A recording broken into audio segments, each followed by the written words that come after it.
এটা হচ্ছে ডিপুটিল ক্যাম্পাস। এখানে ফুটবল খেলা শুরু হচ্ছে। ক্যাম্পাসের ছাত্ররা অনেক সুন্দর পরিবেশে খেলা হচ্ছে। ডিপুটিল ফুটবল টুর্নামেন্ট। সুন্দর বল পাস করছেন, গোলকিপার শট করছেন। এবার চলে আসছেন, বলটি গোলের রক্ষক ধরে নিচ্ছেন সুন্দর নিরপেক্ষভাবে। সে সেভ করছেন বলটি। আবারও গোলরক্ষক বলটি দিয়ে দিয়েছেন, আবার গোলরক্ষক ধরে নিয়েছেন।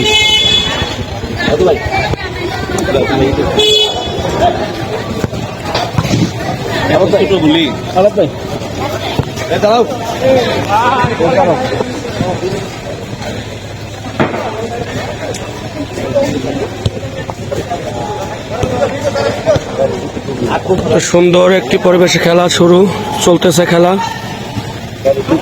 গোলরক্ষক রেডি, গোলের কাছে, গোল শট আউট, বল আউটের বাইরে চলে গেছে।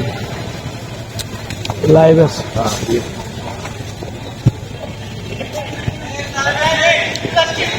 গোলরক্ষক বলটা সেভ করে নিয়েছেন। এবার সুন্দর পরিবেশে গোলরক্ষক নিজে উপরে চলে যায় মাঠে। গোলরক্ষকের বাইরে।